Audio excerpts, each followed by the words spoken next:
Assalamualaikum warahmatullahi wabarakatuh. Perkenalkan, nama saya Dewi Purwanti. Saya dari Pendidikan Jasmani Universitas Siliwangi kelas 2C, NPM 1921911083. Di sini saya akan menjelaskan mengenai konsep dasar pengembangan kurikulum. Jadi sebelumnya kita harus tahu pengembangan kurikulum itu apa. Pengembangan kurikulum atau kurikulum developer adalah suatu proses perencanaan dan penyusunan oleh pengembang kurikulum dan kegiatan yang dilakukan agar yang dihasilkan dapat menjadi bahan ajar dan acuan untuk digunakan untuk mencapai tujuan pendidikan nasional. Yang kedua, prinsip-prinsip pengembangan kurikulum. Prinsip yang digunakan dalam kurikulum pada dasarnya merupakan kaidah-kaidah atau hukum yang menjiwai suatu kurikulum. Nah, dalam pengembangan kurikulum, kita bisa menggunakan prinsip-prinsip yang sudah ada dalam kegiatan sehari-hari yang sudah dipakai sebelumnya, atau bahkan kita bisa menciptakan prinsip baru. Oleh karena itu, dalam implementasi kurikulum di suatu lembaga sering terjadi adanya perbedaan penggunaan prinsip. Maka dari itu, Asep Hermawan dan kawan-kawan mengemukakan 5 prinsip dalam pengembangan kurikulum. Yang pertama, prinsip relevansi. Yang kedua, prinsip fleksibilitas. Yang ketiga, prinsip kontinuitas. Yang keempat, prinsip efisiensi. Dan kelima, prinsip efektivitas. Yang ketiga, yaitu faktor-faktor yang mempengaruhi pengembangan kurikulum. Jadi menurut Sukmadinata itu ada 3 faktor yang mempengaruhi pengembangan kurikulum. Yang pertama, perguruan tinggi. Yang kedua, masyarakat. Yang ketiga, ada sistem nilai. Di sini saya akan membahas perguruan tinggi. Mengapa perguruan tinggi bisa menjadi faktor dalam pengembangan kurikulum di sekolah? Karena perguruan tinggi setidaknya memberikan 2 pengaruh terhadap pengembangan kurikulum di sekolah. Yang pertama, dari segi pengembangan ilmu pengetahuan dan teknologi yang dikembangkan oleh perguruan tinggi umum banyak memberikan sumbangan bagi isi kurikulum serta proses pembelajaran. Lalu yang kedua, dari segi pengembangan ilmu pendidikan dan keguruan serta penyiapan guru lembaga pendidikan tenaga kependidikan atau LTPK dari seperti IKIP, FKIP, dan juga STKIP. Kurikulum LPTK juga mempengaruhi pengembangan kurikulum, terutama melalui penguasaan ilmu dan juga kemampuan dari guru-guru yang dihasilkan dari lembaga tadi. Yang keempat, artikulasi dan hambatan kurikulum. Artikulasi dalam pendidikan berarti kesatupaduan dan koordinasi segala pengalaman pembelajaran. Untuk merealisasikan artikulasi kurikulum, perlu meneliti kurikulum secara menyeluruh, membuang hal-hal yang tidak perlu, menghilangkan duplikasi, merevisi metode serta isi pengajaran, mengusahakan perluasan dan kesinambungan kurikulum. Untuk menyusun artikulasi kurikulum diperlukan kerjasama dari berbagai pihak, seperti para administrator, kepala sekolah dari TK sampai rektor universitas, guru-guru dari setiap jenjang pendidikan, orang tua murid, dan juga tokoh masyarakat. Dalam mengusahakan artikulasi kurikulum ini, murid pun perlu diminta pendapat tentang hubungan pelajaran yang satu dengan yang lainnya, hubungan antara satu tingkat dengan tingkat berikutnya. Salah satu hal yang sering dipandang menghambat, lalu di sini saya akan membahas tentang hambatan dalam pengembangan kurikulum. Salah satu hal yang sering dipandang sebagai penghambat artikulasi adalah pembagian menurut tingkat belajarnya. Hal itu menyebabkan tersusunnya organisasi mata pelajaran yang kaku. Untuk menjamin kesinambungan belajar, beberapa sekolah menggunakan sistem pendidikan tidak berkelas.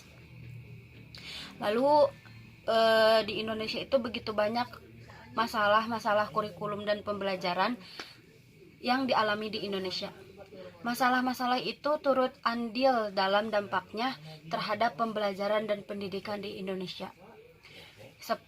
Berikut ini adalah beberapa masalah kurikulum yang sering ditemui. Yang pertama, masalah pada guru.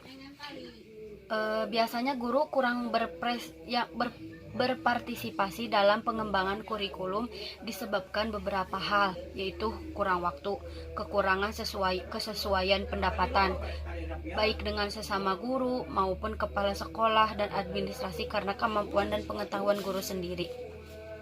Yang kedua, dari masyarakat. Untuk pengembangan kurikulum dibutuhkan dukungan masyarakat, baik dalam pembiayaan maupun dalam memberikan umpan balik terhadap sistem pendidikan ataupun kurikulum yang sedang berjalan. Masyarakat adalah sumber daya input dari sekolah.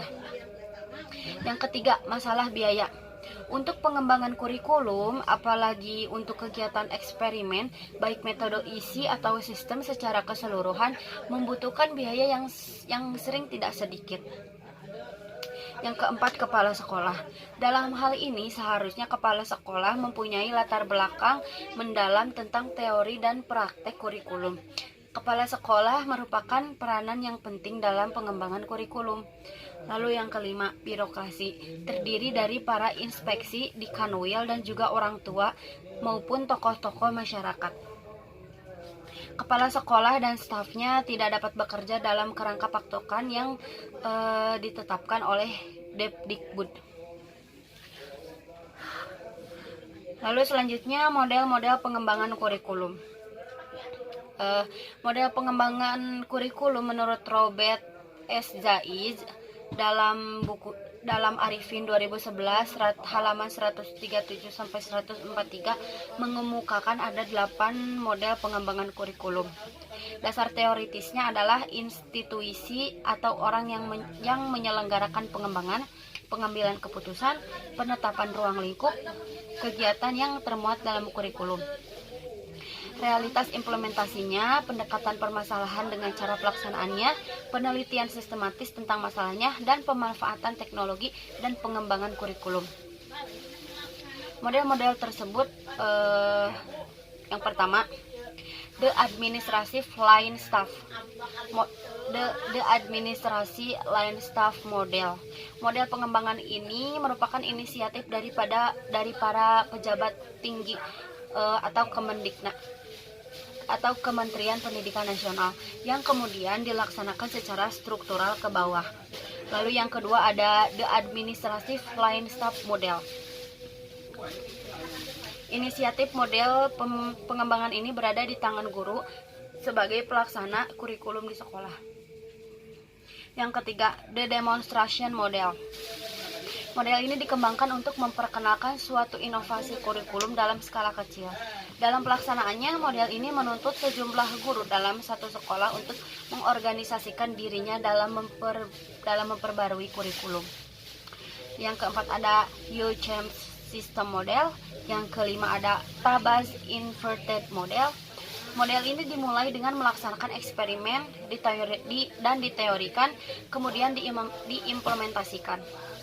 Hal ini dilakukan untuk menyesuaikan antara teori dengan praktek, serta menghilangkan sifat keumuman dan keabstrakan kurikulum sebagaimana sering terjadi apabila dilakukan tanpa kegiatan eksperimental. Yang keenam, Rogers Interpersonal Relations Model. Model ini berasal dari seorang psikolog, yaitu Carl Rogers. Dia berasumsi bahwa kurikulum diperlukan dalam rangka mengembangkan individu yang terbuka, luas, dan adaptif terhadap situasi perubahan. Lalu yang terakhir, The Systematic Action Research Model. 3 faktor utama yang dijadikan bahan pertimbangan dalam model ini adalah adanya hubungan antar manusia, organisasi sekolah, dan juga masyarakat, serta otoritas ilmu. Lalu yang terakhir, Emerging Technical Model.